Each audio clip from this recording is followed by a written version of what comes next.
Ladies and gentlemen, boys and girls, good morning, good afternoon, good evening, whatever time of day you're watching it. It would be a lot better if Liverpool would have won tonight. Let's make no bones about it. Liverpool have just lost and are dumped out of the League Cup in the 4th round by Manchester City. Let's be honest, there's no shame in getting beat by a City team at any point in the season.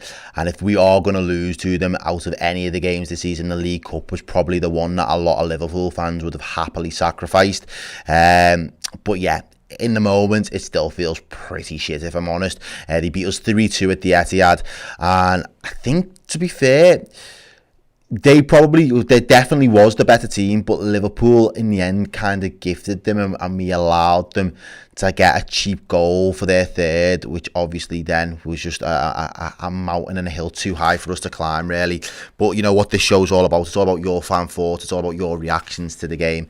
So let's just dive straight into it, and let's get some of the thoughts from the guys over in the YouTube chat. Andy App says, and to think, I've been excited all day about Liverpool being back. Now I'm missing Qatar versus Ecuador on a Sunday night. Darwin may as well have sat on the sidelines tonight and it wouldn't have actually mattered. And I don't even get me started on Joe Gomez. My granddad would have been more physical, and he's passed away for 12 years now. But it's good to be back. I mean, yeah. Mate, where do we even start? Unpacking that. The World Cup was quality. There were some really good games within that World Cup, but I think a lot of Liverpool fans have been desperate to kind of see what kind of form or what kind of Liverpool was going to come back. We thought that this break in this period would actually be good for us in a lot of senses, and we was hopeful, seeing the fact that there's been no major injuries and no concerns for the players that went away to the World Cup. I mean, that was all positive signs. At the end of the day, we struggled today. I think we struggled in midfield, gaining any real control. City had by far the superior midfield.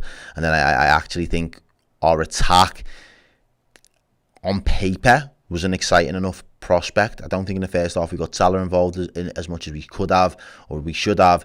I definitely think Nunez was miles off the pace tonight, and I don't even think it was necessarily a pace thing. He was just miles off the boil in terms of front of goal. He didn't have that eye for goal tonight whatsoever. I think he's still suffering from either jet lag, or he's just not got his shooting boots on. I don't know what it is, but it just wasn't there tonight in any way, shape or form. So I think you're 100% right when you say if he would have been on the sidelines or the bench, it wouldn't have made an ounce of difference. James Lim says, it's glad to see club football back after so long. Good end-to-end game, and the rustiness is still there. Yeah, I think that's a good term. He said it was a hard-fought game, and we probably should have won, but City were too strong. You think we should have won on the back of that performance? Mate, we could go back and forth for hours on that, because I don't think we should have won. I think we had chances to kind of sucker punch City and steal it, but I don't think we should have won that game. I don't think we was commanding enough or dominant enough in the game to really say we should have won it. But yeah, I could see why we may have won, and I can definitely see why we've lost that game tonight. Rachel Todd, hi Rachel, it's nice to have you back. I hope you've been keeping well. I hope you enjoyed the World Cup as well. I hope you all did enjoy the World Cup football for what it was. But again, this is a fan channel for Liverpool. We are all red. This is what we come to see. We want to see games of Liverpool play games of footy and win. Unfortunately, that's not the case tonight. But Rachel says, all this hate for Darwin Nunez is disgusting to me. Do you know what? On that, Rachel, I'm always one of them. I'm a fair critic. I'll criticise performances, but I'll never hate, because I really like him and I want him to be really successful at this club. I think he's got all of the hallmarks and the ability to go on to be a really successful marksman and striker for Liverpool. There are just certain moments that I think his decision making might be a little bit off, or he's just a little bit rash. He lacks composure, and I think those things are points that get picked out. So hopefully, not thinking that he's ever going to hear my random ramblings, but I hope that other people within the club are saying similar things, and they're far more qualified to hopefully give him the advice, and that he then works on those elements in his own game, because I think it's important. I think that level of improvement is going to be needed if he is going to, because next season he's going to, a young striker playing in the same league as Haaland, if you're worth your salt, you're going to want to go up against them and try and get, a goals tally as close to his as possible. He's got a lot of areas of improvement that he needs to do before he can really have a shout at making that staking claim. So yeah, but we'll see. There's still a long second half of this season to go. Heading over to Twitter, some of the guys on Twitter have been absolutely brutal, and I'm here for it tonight because you know what?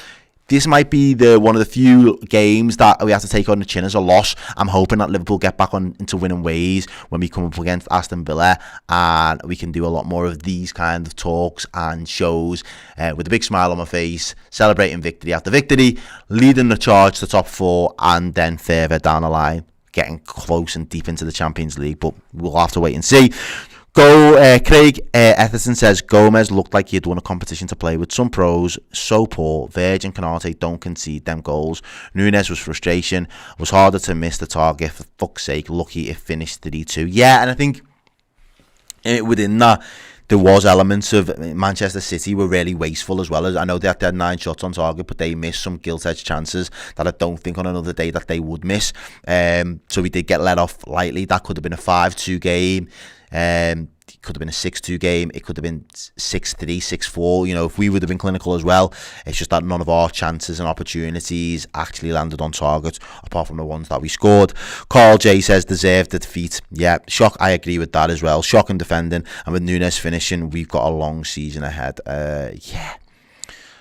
I don't need to go in any more on Darwin Nunez. I know the comments are going to do it for me, so I don't really need to go in on him.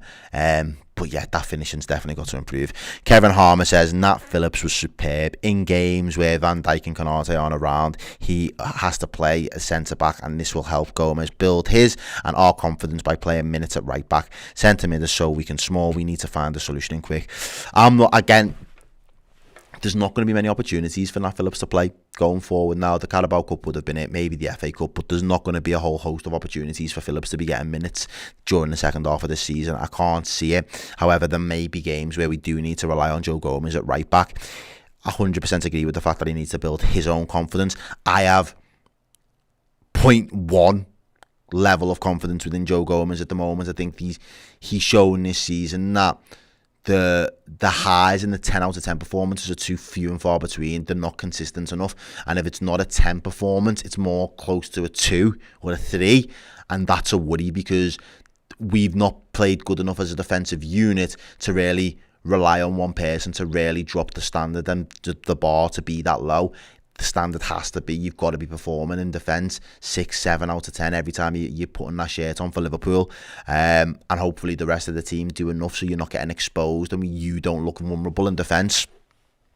It's woeful. It reminds me of when Dejan Lovren was on that dodgy uniform, and you know he's not a horrible defender and he's not bad, but you just don't have the confidence that he's going to be able to dig deep and put a best performance in. We've got Jax_MCL. Nunez can be so good. He just needs to relax. I thought he would have stopped snatching at shots by now. It's still his first year in English football. He's desperate to impress because he didn't have the best World Cup. I don't think he got a goal at the World Cup from what I can remember. So I think he's desperate to kind of really impress, and I think he's found a good connection with Liverpool, the team, the fan base, everything like that seems to be like a really solid fit for the most part. So I think it's a case of I want to get back onto winning ways and performing with the boys. And I think, you know, the assist for the second goal was him probably thinking, I'm going to do the right thing as opposed to just thinking about myself. So it just shows he's still got that aggression, he's still got the desire, he was still doing some good all-round bits. It was just clearly what we're paying that crazy amount of money for is for you to put the ball in the back of the net, and today you couldn't even find it. So yeah, really disappointing, and it was a very frustrating performance.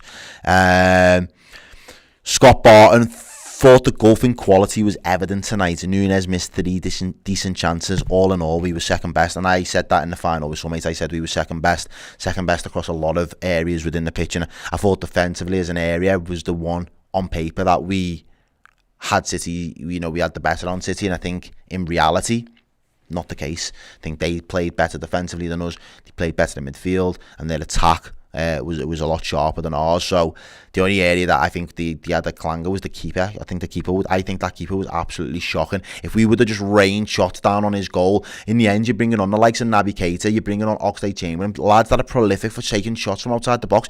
No one, apart from the goal scorers, and they both had tap-ins, no one had a shot on target. That's piss poor. We're Liverpool for bro. I'm going to breathe. It's just the League Cup. It's the first game back. All is not lost. I need to remember that. Autumn Hang says, few positives. However, it's the same issues as pre-World Cup. 100%.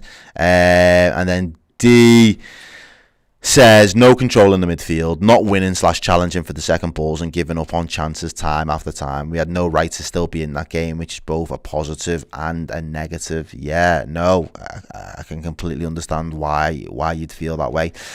Over in the Discord chat, we've got man like Mohit saying, steer thoughts after this game. My thoughts after this game is I don't want to play Man City more than twice in the league games, and Pep can go and do one. Yeah.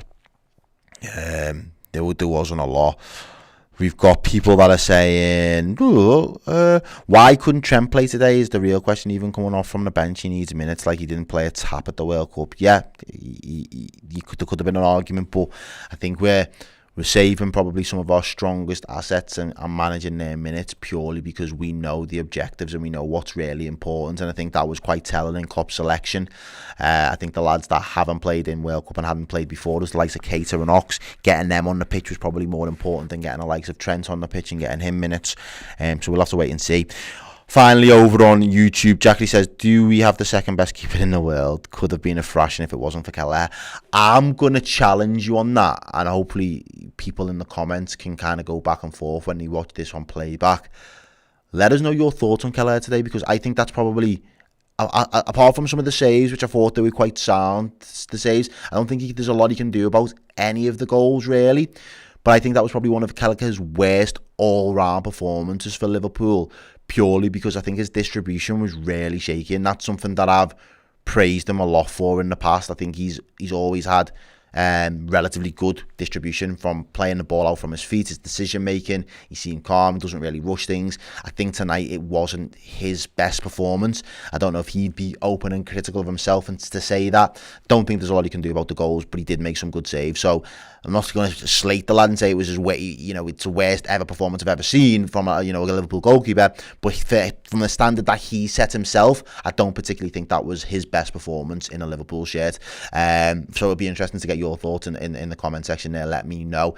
As always, guys, we're going to still be pumping out the content for you coming over the Christmas period. There will be shows. There's going to be giveaways. I know that they're doing a competition right up until Christmas Day. They're going to be giving away for the Redmen Plus members. So if you haven't already signed up to Redmen Plus, make sure you do as well. Get involved with the community. Got a fantastic board over in the studio. There's a lot of works going in behind the scenes over at Redmen HQ at the moment, lads and girls. So it's nice to be back in the studio and get a little bit of inside info of what's to come in 2023. So a lot of exciting things are only around the corner now.